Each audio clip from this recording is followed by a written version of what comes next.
We are pleased to host for the second year an inclusive workshop series for the campus community.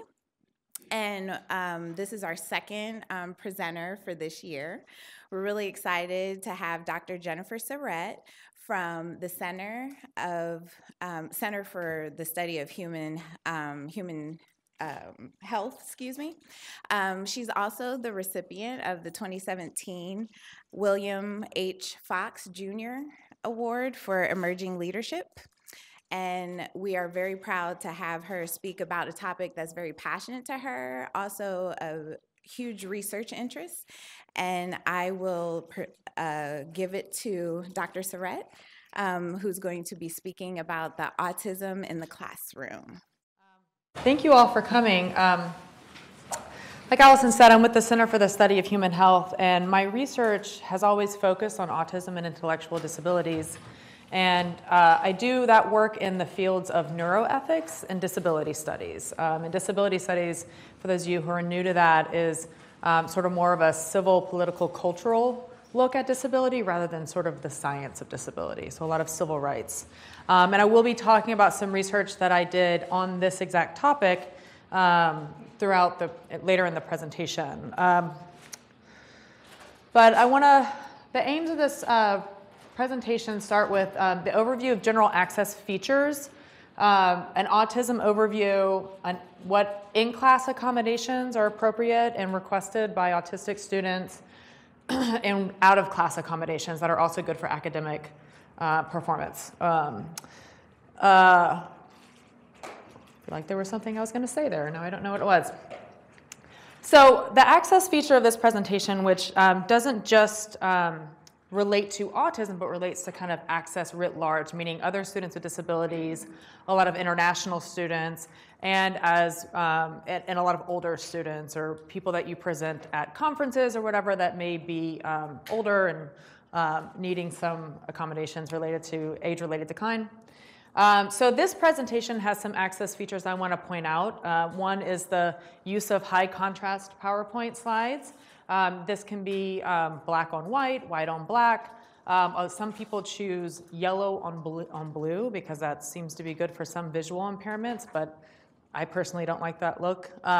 Also the use of a font that doesn't have serifs, so sans serifs font, because those are also good for visual impairments.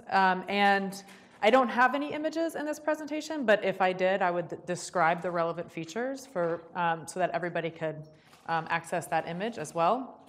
And the use of a microphone is actually an access tool, which I recommend everybody use, particularly in larger settings like this. Syllabi, this is a hyperlink that goes to a resource that is from Tulane, I believe, on ways to develop an accessible syllabus. I'm also happy to share any of my syllabi if anybody looks at an example of how I enacted this. It has various access features that I'm not actually going to go over right now, but I just wanted to point it out. And then I want to talk about language. In disability studies, we use a language of difference and not deficit, meaning that we talk about how people are different and not worse, right? So I'll be modeling that language throughout when I talk about autism. And so if it sounds a little bit different from how you are used to hearing people talk about autism, that's probably why. I also use the term autistic people instead of people with autism. People with autism is called person-first language, and most of the disability community does prefer that. But autistic people tend to prefer identity first because autism is noted as to be central to their identity formation. And also, I've had autistic people tell me, well, we just don't want to have to remind people that we are people. So that, I think, is a very good reason. So those are some access features. Oh, also, I know what I wanted to say. Throughout, if you have questions or comments, please just shoot your hand up. This is, I'm much happier doing this in dialogue format than waiting to the end and, things like that. So, so those are the access features. Autism spectrum disorder, that's what it's called now. It used to be in the DSM-4, it was autistic disorder, which was under an umbrella term for pervasive developmental disorder, pervasive developmental disorders. Anyways, we've changed it now. It's this, not we, I didn't do it. But autism is typically characterized by having differences in social communication, behavior and expression, and behavior and interest. So the social communication can have a wide range from not communicating verbally, but people are always communicating, even if it's not verbal, right? But autistic kids and autistic adults may communicate through typing, gestures, sign language sometimes, things like that.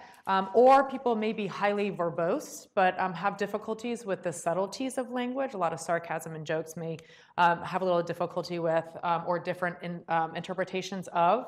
And social behavior also can range from being very excited about developing and maintaining friendships to not really being interested in too much social activity, right? So those are kind of, the thing about autism is wide heterogeneity within. So it's wide variability of what autism looks like in the individual. And that's really important to keep in mind. Behavior and interest means really intense focus or interest in particular objects, or not objects, but topics. So I don't know, history or trains or whatever.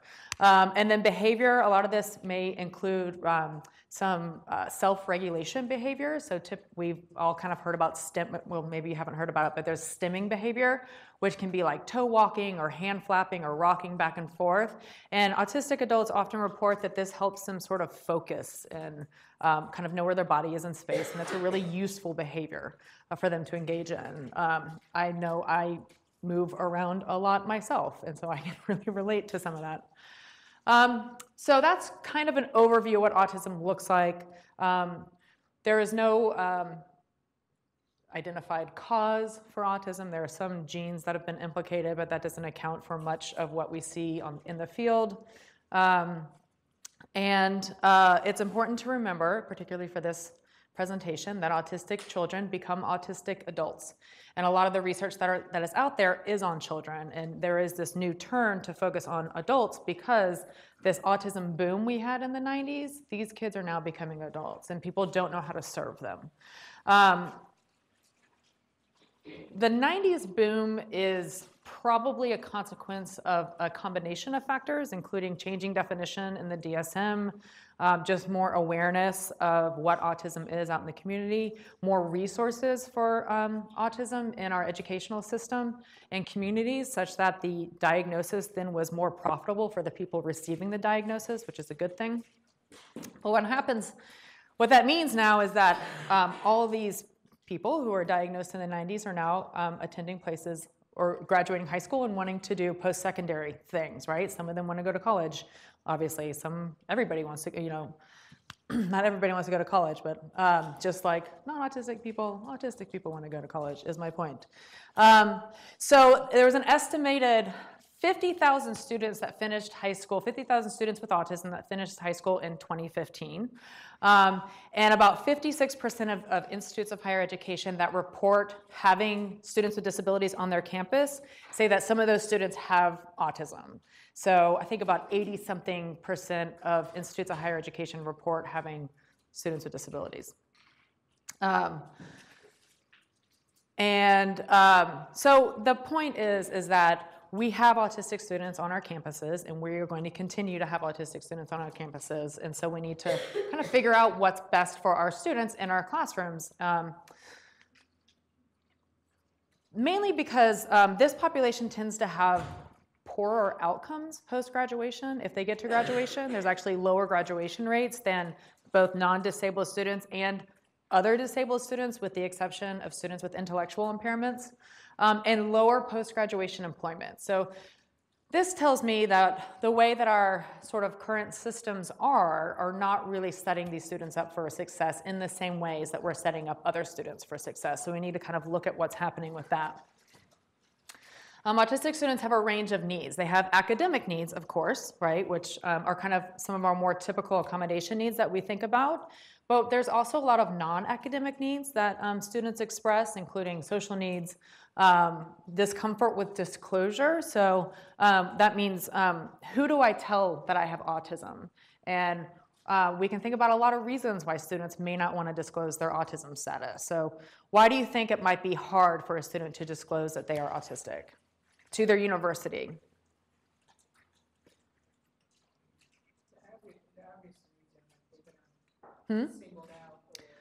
Yeah, they may be singled out. Yeah, and so like maybe some stigma, right? What else? That's exactly right. Absolutely. So self-advocacy, which requires a bit of disclosure, is a skill that has to be learned, right? Nobody just kind of knows how to do that for yourself. So that's part of the problem, right, is knowing how to do this process.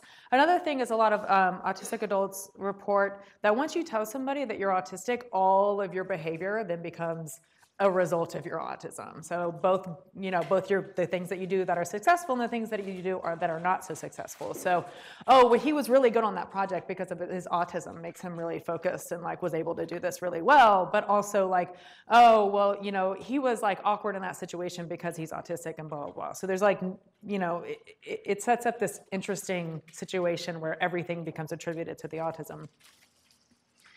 Other mental health concerns, there's high comorbidities, which means co-occurring disorders with autism, including anxiety and depression, and that those concerns aren't addressed at our colleges and universities, then it makes it a little bit difficult for students to be successful. And then some sensory needs. The article I'm going to talk about primarily focused on the social needs and the sensory needs, and we can talk about that throughout. But sensory needs can include those repetitive behaviors like I was talking about, but also sensitivities to light and sound and things like that need to be put under consideration. So one approach that's becoming increasingly popular that you may have heard about is universal design for learning. Who here has heard of this? Great. So has anybody heard of universal design in architecture? Okay, so a little bit fewer. So universal design for architecture is a way to produce our built environments that has a wide variety of people in mind to make it as accessible to the most amount of people possible. So a really good example of universal design for architecture is curb cuts, which are those sort of dips in the curbs. Those were primarily designed for people who use wheelchairs, but they are actually useful for a lot of people. Who else might curb cuts be useful for? Walkers, other disabilities, strollers, skateboards, bikes, people who just don't want to take that step up, right? Scholars have started taking this concept and applying it to learning environments. So there are some features that I'm going to talk about that are accommodations, but are actually really good for a range of people, not just autism, not just disability, but like I said earlier, maybe a lot of international students and a lot of like older students and things like that. So keep in mind that although this presentation is focused on autism, it relates to a lot of other differences we may see in the classroom. But it's built on the premises that we need to have equitable, flexible use, simple, intuitive design, and minimal effort to access. And some of the educational strategies under universal design include multimodal instruction, so presenting information in a variety of formats and contexts. Multimodal engagement, so showing that you can be engaged in the material in a variety of different ways. And assessment, so assessing your students in a variety of different ways, and we'll talk about that a little bit later. The challenges with something like universal design always come in competing needs. And so it's not a perfect model. There will be times when you have a student perhaps in a class that has a hearing impairment and a student who has a hearing sensitivity, right? To where for one student you need a loud environment and another student a loud environment is very distressing. And that is a really difficult field to navigate, and it's going to have to be one that is taken with sensitivity and awareness and perhaps looking at alternative strategies for certain students. So neurodiversity is another important concept here. Neurodiversity is is an advocacy movement based and built on autism, and it's also modeled off of biodiversity, which is the idea that we have a lot of diversity, species diversity in our environment and in our globe, and they balance each other out, right, in this sort of symbiotic way. And so neurodiversity is the idea that we have a variety of human neurological manifestations and expressions and things like that, and it's kind of a good thing to have diversity in neurological expression amongst our human population.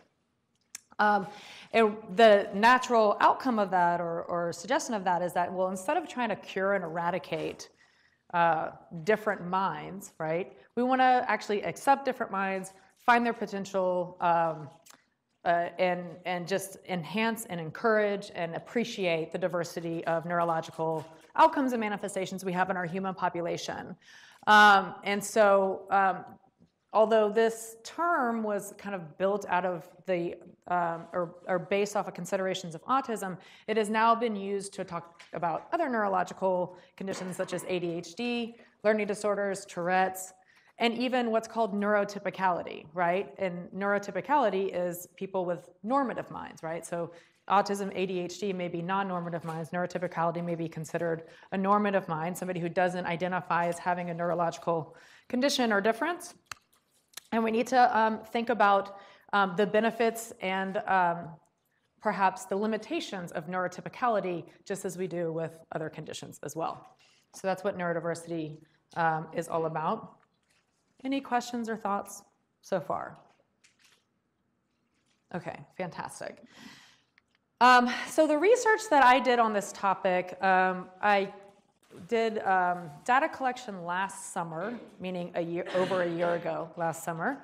And I did a large study on post-secondary opportunities for autistic adults. And so I asked about education, but I also asked about employment.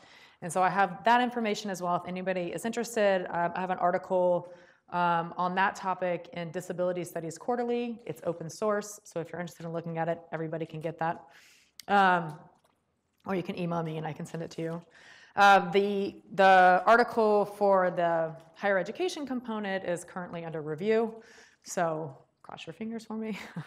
But this was a national online survey of autistic adults and follow-up online focus groups. And I did my best to make sure participating in this research was as accessible as possible to my participants. So I had the survey looked at by people who identified as autistic people who didn't identify as autistic people in higher education, people out of higher education, things like that, to make sure it matched the needs of the community. There was 3 months that one could use to complete the survey and go in and out, so you didn't have a time pressure associated with it. And the focus groups, well, I'll talk about those in a minute, but I recruited my subjects through online forums for autistic adults, but also through social media, Facebook pages and things like that that are geared towards autistic adults. And research on autistic experiences in higher education has been done before, but what I added to this research was I also asked, well, what do you think should be done to this environment to make it more autism friendly? So I also got suggestions from the population on what they would like to see happen. So that's part of what I'm going to present today. So I had the online survey, and at the end, participants could decide whether or not they wanted to do a focus group. And again, for access, I asked everybody if they wanted an audio-only version, which would be like a video conference without the video to maintain confidentiality, or an online version. And everybody but one person said online, so that's what we went with. And I did it in bulletin board format. So I used, I think it's called Piazza. Have you guys heard of this? It's kind of like a Canvas or a Blackboard. And so I had 4 different focus groups that were open for 4 days. I listed all my focus group questions, and participants and myself could go in and out and have this conversation over the course of several days. And I did this because I know that autistic people often report having some difficulties translating thoughts into written or verbal language, so I wanted to accommodate that need in this project. So for the higher education component, I had 66 survey participants that reported attending an institute of higher education, and this is two-year programs, community college, private universities, all the way up through medical school and graduate school, so kind of every opportunity. And I had a total of 31 focus group participants. Some of my findings were that only 65% access disability services on their campus. Why do you think this might be? Okay, so comfort with a previous sort of care provider or support service, right? Okay, that's one reason maybe. Difficulties with disclosure. Right, so needing more information about that process. And also, some of my participants weren't diagnosed in college because they were older, right? And that 90s boom we talked about wasn't until the 90s, and I had participants of all ranges. And for a long time, there weren't really any services for autistic students at higher education, so that may be another reason. So we are improving in that area, which is really great to see. When my participants talked about what kind of accommodations they received, it was really these typical type of accommodations that we always see in our classrooms and that participants receive in high school. Things like extended test time, having note takers, having flexible due dates, and using technology in the classroom. Some of the accommodations they reported that are in line with that universal design of learning approach included the ability to record lectures, taking breaks during classes, and getting clear directions. So you can see how these, and actually technology use as well, I should move that down to that category. We can see how all of those are useful for a range of students, including students without disabilities. 71% said that their accommodation experience met their expectation, which is really good, but 18% said that it did not. And a lot of the reason for this was inconsistent or not compliant. So this is one professor being really good about accommodations and another professor not being so good about accommodations, or residence halls not being really good about accommodations, but the dining hall not being really good with accommodations, things like that. This inconsistent noncompliance was taken up in the focus groups and discussed a lot. So once that topic was brought up, a lot of people took hold of it and said, oh yeah, I've had some sort of experience with that as well. So I think that this may actually be more common than the survey results indicated. And another issue that participants brought up was like, yeah, I got these accommodations, but they actually didn't address some of the needs that I had, right? So including the ones that are seen as not actually things that happen in the classroom or not typically academic, like sensory needs, social needs, psychiatric needs, and then also some academic needs. So some comments that I received in this sort of area, a good comment was, I honestly didn't realize so many accommodations were available until I met with my coordinator. He had a lot of great ideas. So this is really positive and really wonderful, but also points to the fact that, you know, people need to be taught how to advocate for the needs that they have in places like institutes of higher education. So that's an important conversation. And that's why at the beginning of every semester when I teach and I go over my syllabus, I always point out, this is the office, it's now the Office of Accessibility Services. If you identify as having a disability, I recommend you go and register there regardless of whether or not you think you need the accommodations, because you don't want to get midway through the semester, right, and realize, oh, I could use some help, and then have to go through all that in the middle of the semester, right? And also they may have some services that you didn't know about that could be really useful. So this is a blanket statement that I make in all my classes. But one that was not so glowing was my mental health was never taken into account in terms of my grades. So this perhaps was a student who identified as autistic but had some of those comorbidities and maybe didn't have flexible due dates or something that would have addressed some of those comorbidities. So counseling services, for example, having a peer support person, mentor, or something like that maybe would have been helpful for this student. And then this statement is actually, I think, perhaps the most important out of the three. It needs to be understood accommodations are not meant to give an unfair advantage to students, but to level out things where the typical system doesn't fit, right? So this is a process of equity and not equality. And I've presented on accommodations in the classroom before, and I do get some pushback sometimes by people saying like, well, isn't it an unfair advantage, right? Also the question of, well, what about parents who get their kid a diagnosis so that they can have accommodations on like the SAT or something like that, and it's kind of an abuse of the system argument. And my response to that is always like, well, we don't actually know how much that happens, right? And I don't think that we should punish those who actually need the accommodations because of the possibility, right, of this abuse. And that we had many, many years, a long history of not providing good education to our disabled students. So if we over-accommodate for a little while, I'm gonna be okay with that. And I also, well, I'll get back to that. Okay, so, and in my research and in previous research, this idea of faculty buy-in has been mentioned by the respondents. And this is, can be an enormous challenge for students whose professors just won't do it, right? Or question why. You may know this already, but it is illegal for you to ask what disability your students have. So you can't really question them on whether they actually need it, right? That's kind of not up to us, that's up to the student and up to the Disability Services Office. And it's also important for us to be in line with the Americans with Disability Act, which covers us. It covers any institution that receives federal funding, including private institutions. And it also covers all programs here. So not just what's happening in your classroom, but events that occur on campus, the dining hall, the residence hall, sports events, things like that. All of anything associated with the university is covered by ADA. So if a student with it or faculty member, anybody with a disability wants to attend an event or something on campus, they can always contact OAS and say, these are the needs I have to access that event. Sign language interpretation, paratransit, things like that.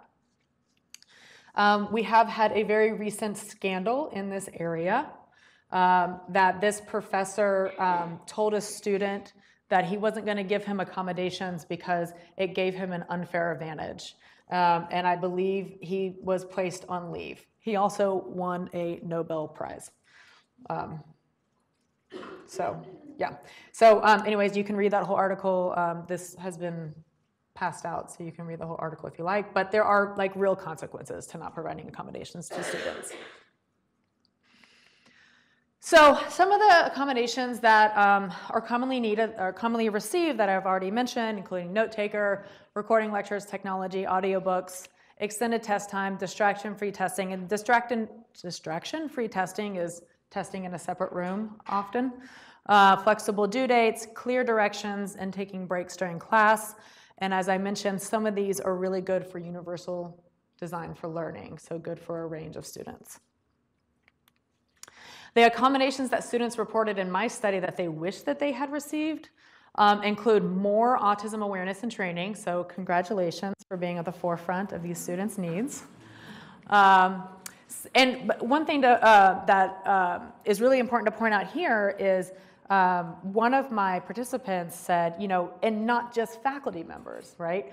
The security officers need to be trained in ASD. The residence hall life people, the campus, anybody who may interact with a student with a disability in any capacity needs to have some sort of training on autism. Sensory-friendly places and practices, and again, that can include a range of things. My article talks about developing a sensory-friendly space where autistic students can go and maybe do some sensory play, right, with different lights or objects, use noise-canceling headphones to just kind of de-stress, put themselves in a separate room that they can lock and just kind of de-stress in, different types of seating arrangements, bouncy balls, couches, bean bags, all this other stuff, just a place to go and relax and kind of get away from all of the sensory stuff that happens out here, right, which can be really overwhelming. Low lighting, having a no perfume rule, right, because sometimes smells can be really overwhelming, things like that. Using multiple learning styles in the classroom, which is taking a consideration for visual learners and audio learners, and we all know that these kinds of different ways of transmitting and receiving information that may be better or worse for certain people. Having a disability support group. And there was a big conversation on, well, should we allow all disabilities or just an autism? And that opinion is kind of varied. So if a disability support group were to pop up on Emory, and I don't know if we have one actually, but that would be a conversation for that group to determine for themselves. An acceptance of stimming, right? So being okay with having a campus culture that's okay with non-normative behaviors, right? So sitting in a classroom and rocking back and forth isn't rejected, isn't stigmatized, things like that. So having just widespread acceptance of this behavior, which also may be something important to train security staff on, right? Because my most recent work is on intellectual and developmental disabilities with the criminal justice system. And one thing that happens a lot is people engage in non-normative behaviors in public. Other people freak out about it and call the police, right? And that is, particularly if it is a person of color, can lead down a really dangerous path. So developing an acceptance of stimming in this kind of environment is a good start, right? Whoops. And I just want to note that out of these that the students reported that they wanted, only one of them is actually traditionally academic, right? The rest of them kind of relate to social and sensory and sort of awareness needs. But more ASD, more autism awareness and training was the top on both the survey and the focus group. It was noted as the most important. So some tips. This is probably what you actually came for, not all the other stuff. So wake up now if you're not already awake. Again, more autism awareness to reduce stigma, right? Understanding that there is a wide variability within the autism community. The maxim is if you know one person with autism, you know one person with autism. There are definitely some overlaps and some common needs, but an individual look is really great. And also a recognition and an encouragement of a diverse classroom environment means an ability diversity, right? It means disability as well as other types of diversity. And I think that disability gets left out in that conversation when we talk about social identities and civil rights and things like that. We always say, you know, race, class, gender, sexuality. I say the first thing that we can start doing is start just saying the word disability in that string of social identity labels. You don't have to engage with it in with your students if they ask. You can lead them to me or somebody else, but just noting that that is a social identity that is included under this diversity conversation. Being attentive to discriminatory representation. So this was brought up both in my study and in a study that's on the list of references here, Gelbar et al., that students were like, well, I have this psychology textbook, and the way they talk about autism in that psychology textbook is terribly discriminatory, and nobody addressed it, right? You need to at least pair that with a conversation on what neurodiversity is. And I always recommend to people that just make an assumption that whatever difference you're talking about, that person's in your audience, right? So if you don't want them to hear it, it's probably discriminatory, right? So talk about these differences in a way that is accepting and rather than divisive, right? So again, I encourage a language of difference, not deficit. That's one way to demonstrate this kind of acceptance. And again, awareness for peers, faculty, and staff, including security and medical staff, like I mentioned earlier. Sensory needs. Subtitles on videos are great for a range of needs. I always do that when possible. YouTube is trying to get subtitles on all of their videos, but it's slow and often hilariously inaccurate. Audio level, so microphones, but also be aware of audio sensitivities, and you may need to modulate based on your environment. Again, a campus safe or neurodiverse space, which is kind of similar to the sensory space I was talking about, just a place that you know that you can go and feel safe, right? And be disabled in STEM and do what you need to do and not feel like you're going to be looked at or stared at or whatever. A lot of students actually report the library as a safe space. So if a campus doesn't actually have a space, perhaps the library can be promoted as a place that you can go and have a quiet area or something like that. And then again, allowing movement in your classrooms. And I always try to dim lights. One reason I dim lights is because it makes it easier to see the presentation often, right? But also because sometimes these fluorescent lights are, I just got lamps in my office, and I will tell you I'm a much happier human being because of that. So engaging with multiple learning styles, meaning written, oral, and electronic versions whenever possible. So I always present or provide my PowerPoint slides in advance to class, and I say always, meaning about 90% of the time. There have been at least 3 occasions this semester where I've had to run back to my class and upload it, but anyways, the intention is there. But just providing a lot of electronic versions are really good because if somebody has a visual impairment, they can blow it up to a larger font if they need to. But I always try to recommend, if you're giving a handout, having some large print versions. I actually had a student with a visual impairment in one of my classes. He was just there on the first day that I said, I have copies of the syllabus, I have large print and regular print. And he said, you were the first professor to offer a large print syllabus in the classroom. And he was just really pleased with it. So, you know, it's a need. Having notes in advance. Recording lectures. So we have this wonderful thing called Echo 360, and we have a few Echo 360 enabled classrooms, which means that microphones hang from the ceilings. Do you guys know what Echo 360 is? Basically what it does is it records your audio and what happens up here on the slideshow and automatically uploads it to Blackboard every day. And for the classrooms that aren't Echo 360 enabled, the IT people, they know me by now. They always know that I'm going to want a microphone. It's just a tabletop microphone that sits up here, and it just sits there all semester. And this is great for students who have difficulties paying attention and taking notes, right? Or who are absent, right? So a lot of the times if there's an absence in my classroom that is kind of borderline excused, I'll say, listen to the course recording and hand me in your notes from that, and I'll count it as an excused absence, right? So it's really good for that and for just going back and checking your notes and studying and things like that. So that's very universal design. Having really clear directions. I've had students who, without disabilities, just come and complain that the directions they get aren't clear and they don't really know what to do. And so, bless you, having really, really clear directions is another universal design aspect. So students ask for rubrics. That includes rubrics. It can include examples of paper topics. It can include an example paper, just whatever you think will be helpful to clarify assignments and also clarify classroom policies. So my syllabi are enormously long because I try to be very clear, and I also have images throughout. So a flexible demonstration of knowledge. So I have assignments, I have traditional assignments and their papers and their presentations and things like that, but I also, will accept the demonstration of knowledge in different formats if that is better for a student.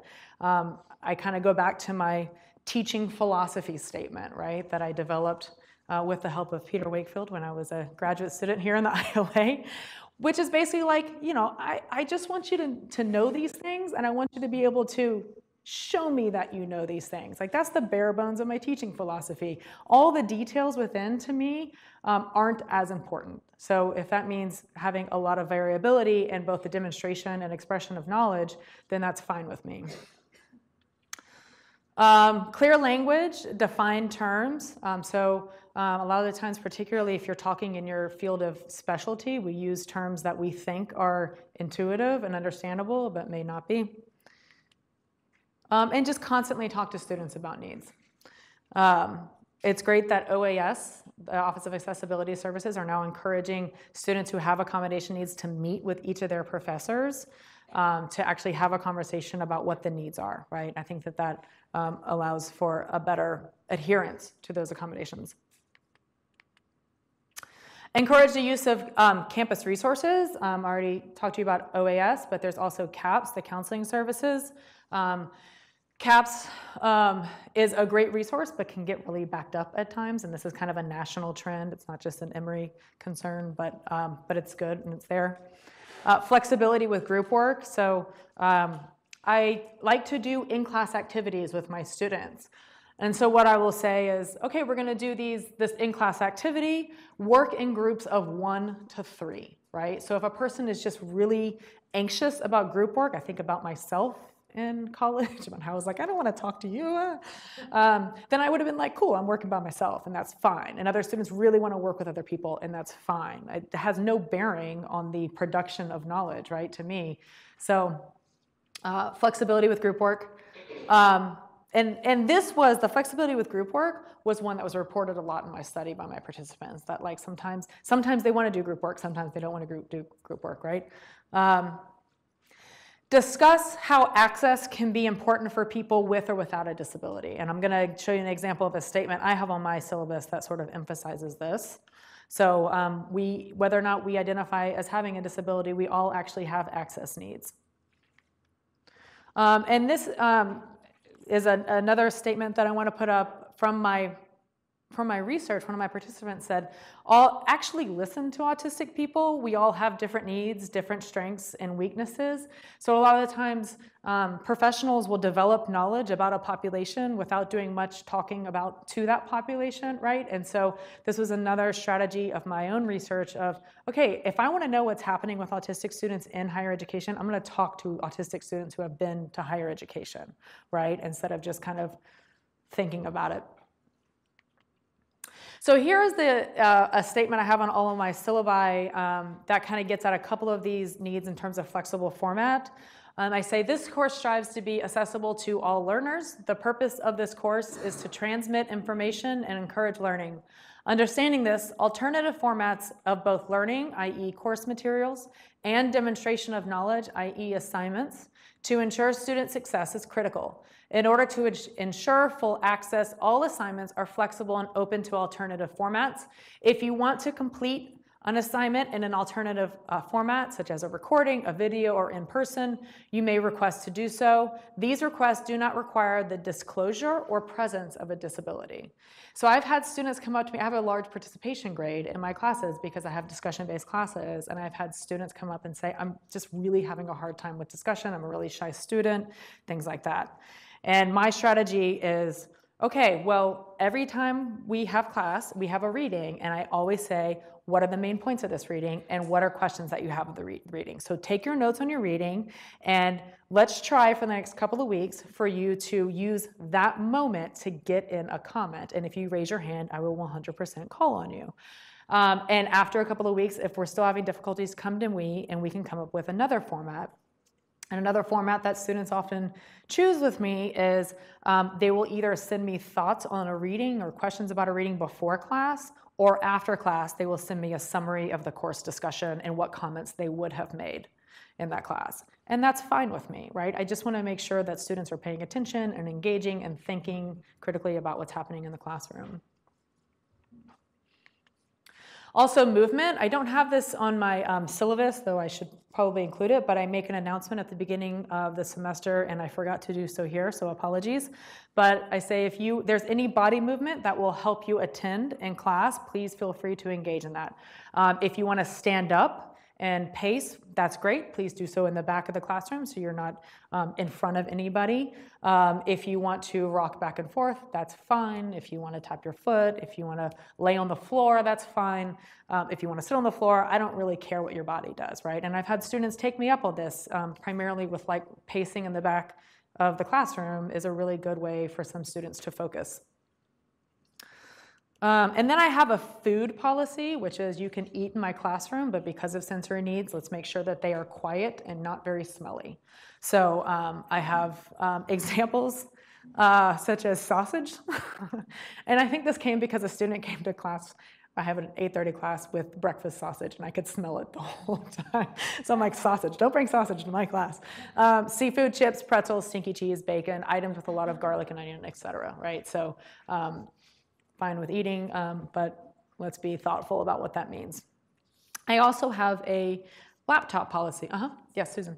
So have you ever had a situation where other students in the class have made comments or complained about students with movement? No, I haven't. My students, I think that I set up I mean, this may be a little patting my own back here, but I think I try to set up the classroom environment to where people know this may be happening, right? And people know that you can engage in this behavior, but be thoughtful about how that behavior may impact other people, right? And if I see a behavior that may be distracting, I might talk to the student and say, let's see if we can come up with an alternative that is less distracting. But I've never had a student complain about it at all. Yeah, good question. But I also have a laptop policy. This is a really vibrant debate in academic arenas of whether or not to let laptops in class. And there are a lot of different solutions to this, including absolutely no laptops, laptop use for people who have an accommodation need, laptop use in only certain rows, right? So you have to sit in the back row if you're using your laptop, to full access to laptops. And I do the latter one.